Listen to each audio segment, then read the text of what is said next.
Hello students, आज हम आपके सामने क्लास 10 का बायो का नेक्स्ट वीडियो लेकर आया हूँ।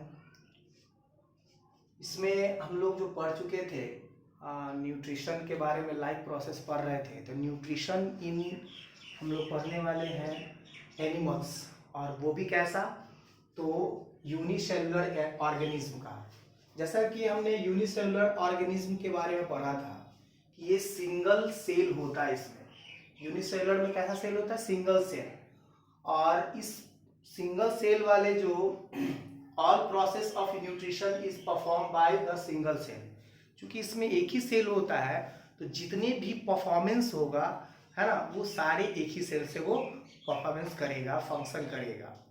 तो देखो, ये न्यूट्रिशन जो होता है, इसमें हम लोग जब सिंगल सेल में आता है तो अमीबा और पैरामीशियम हमने और भी लिया, लेकिन इसमें देखो अमीबा और पैरामीशियम के बारे में हम लोग देखेंगे कि कैसे उसका न्यूट्रिशन होता है। जरा ध्यान से देखिए, उससे पढ़ने से पहले हम लोग देखेंगे कि एंजाइम्स क्या है। एंजाइम्स बोलता है कि जस्ट लाइक अ कैटलिस्ट, आपने केमिस्ट्री में पढ़ा होगा, कैटलिस्ट दो टाइप्स के होते हैं, जो रिएक्शन को स्लो कर देता है। फास्ट रिएक्शन अगर हो रहा है तो उसको कैटलिस्ट यूज करने से स्लो कर देता है, और कभी कभी स्लो रिएक्शन हो रहा है तो उसको फास्ट करने के लिए कैटलिस्ट यूज किया जाता है। तो कैटलिस्ट दो तरह के होते हैं, जो एक स्लो रिएक्शन को फास्ट कर देता है और फास्ट वाले रिएक्शन को स्लो कर देता है। तो ये कैटलिस्ट होते हैं।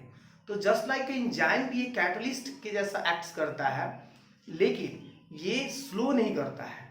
ये क्या करता है, सिर्फ इंक्रीज करता है। ये रिएक्शन को आपको क्या करता है, बॉडी के अंदर जो एंजाइम्स जो है, वो रिएक्शन जो करता है वो क्या करता है, फास्ट करता है, इंक्रीज करते चला जाता है। ये इसको स्लो नहीं करता है। तो हमने यहाँ पे लिखा है कि एंजाइम्स जूस लाइक सब्सटेंस होता है। जूस लाइक सब्सटेंस है जो कि लिविंग ऑर्गेनिज्म में होता है, और वो कैसा करता है, तो बायो कैटलिस्ट की तरह एक्ट करता है। बायो कैटलिस्ट की तरह बिहेवियर है उसका, वो उसके काम करता है।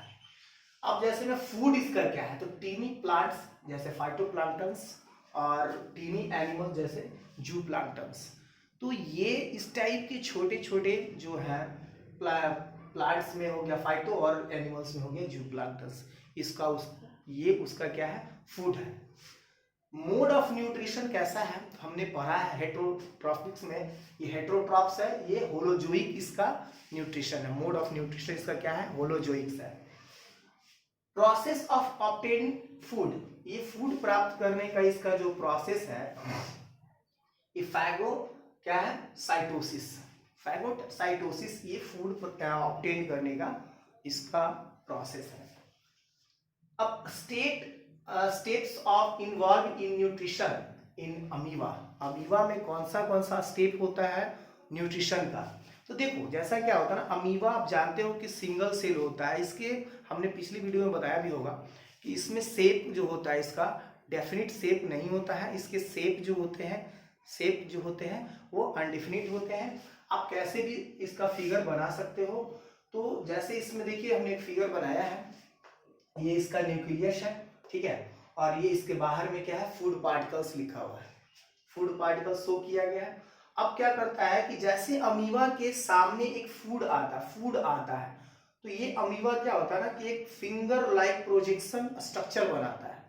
फिंगर लाइक प्रोजेक्शन होगा, और जैसे ही वो फिंगर लाइक स्ट्रक्चर आता है, वो फूड को तुरंत क्या करता है, कैप्चर करने का काम करता है। फिंगर लाइक स्ट्रक्चर जो होता है वो फूड को कैप्चर करने का काम होता है। वो जैसे फूड आया, अब ये इसकी शेप में, अब इससे फिंगर टाइप का शेप बनना शुरू हो जाएगा, एक्सटेंशन होगा, और उसको फूड को अपने ओर कैप्चर कर लेगा।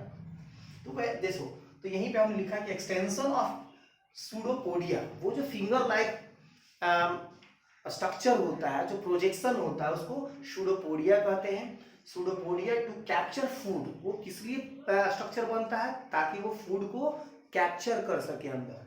तो देखो, यहाँ दो फिंगर लाइक स्ट्रक्चर बना है ना, फिंगर लाइक प्रोजेक्शन है, आप देख रहे हो, इसको कहते हैं सूडोपोडिया। अब फूड को ये क्या किया, कैप्चर कर रहा है, फूड पार्टिकल्स को कैप्चर कर रहा है, टेक इन फूड। और ये फूड जो टेक कर रहा है, इसी को बोलते हैं फाइगोसाइटोसिस। ठीक है। फाइगोसाइटोसिस देखो इससे फूड को क्या किया, ये अब फिंगर जो है उस फिंगर से क्या किया, जो फिंगर को क्या कर रहा है, सूडोपोडिया से क्या किया, ये उसको फूड को कैप्चर कर रहा है। फिर धीरे धीरे धीरे धीरे ये क्या हुआ कि कैप्चर करने के बाद उसमें एक पूरी तरह से वो जो प्रोजेक्शन था वो एक बंद हो गया, प्रोजेक्शन पूरा क्या हो गया, फिर से क्लोज हो गया, और फॉर्मेशन किया किसको, फूड वैक्यूल्स को। फूड वैक्यूल्स को जब इसका फॉर्मेशन हुआ तो इस फूड वैक्यूल्स में फूड के साथ साथ क्या क्या होते हैं, फूड तो होते ही होते हैं, फूड तो होते हैं, साथ में वाटर भी होता है। क्या होता है, वाटर भी होते हैं। तो फूड और वाटर दोनों इसमें होते हैं, ठीक है। तो ये क्या बना हुआ है, इसको कहते हैं फूड वैक्यूल्स, है ना। फूड वैक्यूल्स में फूड के साथ साथ कौन होता है, वाटर होता है, और वहां पे क्या होता है, कंप्लीट डाइजेशन होता है। फूड का क्या होता है, डाइजेशन होता है। In the presence of enzyme food वहां पे ब्रेक डाउन होता है, डिफ्यूजन ऑफ फूड हो जाता है, न्यूट्रिएंट्स जो भी रहता है उसका क्या होता है, डिफ्यूजन होता है। अब यहाँ फूड जो होगा वो टूट जाएगा, और देखो यहाँ पे फूड ऐसे था, वाटर के प्रेजेंस में फूड क्या हो गया कि एंजाइम्स के प्रेजेंस में वो ब्रेक डाउन हो गया।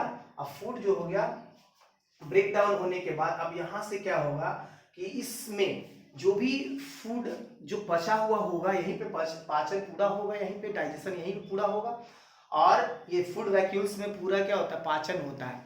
और जो बचा हुआ डाइजेस्टेड जो फूड होगा वो पूरे इसकी बॉडी में, है ना, साइटोप्लाज्मा के द्वारा क्या होता है, पहुंचाया जाता है। और जो अपचा भोजन होता है, अनडाइजेस्टेड फूड होता है, वो अनडाइजेस्टेड फूड को यहाँ से क्या करता है, अब देखो इसका तो कोई डेफिनिट शेप है नहीं, तो अनडाइजेस्टेड फूड को बॉडी के किसी भी सरफेस से छेद बनता है, इस तरह से कहो कि सूडोपोडिया फिर से बनेगा, और वहां से क्या होगा, अनडाइजेस्टेड फूड फिर से बाहर इजेशन हो जाएगा। तो अनडाइजेस्टेड फूड बाहर निकलना, इस प्रोसेस को क्या कहते हैं, इजेशन कहते हैं, बताया था हमने इजेशन। तो इसको एक्सोसाइटोसिस भी कहते हैं, क्योंकि ये साइटोप्लाज्मा के कारण हो रहा है, इसलिए देखो साइटोसिस, साइटोप्लाज्मा के कारण बाहर निकल रहा है ना ये, इसलिए इसको एक्सोसाइटोसिस भी कहा जाता है इस प्रोसेस को। तो इसमें अनडाइजेस्टेड फूड क्या हुआ, इससे बाहर निकल गया। यहाँ पे देखो कलर नहीं किया हुआ, आप कलर यहाँ पे कर लेना, छुड़िया है बाय मिस्टेक, ठीक है। तो इसको साइटोप्लाज्मा के कारण ये अनडाइजेस्टेड फूड जो है इस प्रोजेक्शन से क्या हो गया, बाहर हो गया। तो ये इसी को कहते हैं, ये जो है इस तरह से इसमें अमीबा में फूड का डाइजेशन होता है, ठीक है। यहाँ पे क्या होता है कि एक एक्सटेंशन होता है सूडोपोडिया का, और वो भोजन फूड को अपने अंदर इंटेक कर लेता है, और वहाँ पे क्या होता है, फूड वैक्यूल्स का फॉर्मेशन होता है, और उस फूड वैक्यूल्स में वाटर भी होता है, और वहाँ पे कंप्लीट डाइजेशन होता है, फूड का क्या होता है, डिफ्यूजन होता है, और उस तरह से फिर क्या होता है, अनडाइजेस्टेड फूड को क्या करता है, बॉडी से बाहर निकाल देता है, और डाइजेस्टेड फूड को साइटोप्लाज्मा के द्वारा पूरे बॉडी में डिस्ट्रीब्यूट किया जाता है, ठीक है। ठीक है, थैंक यू।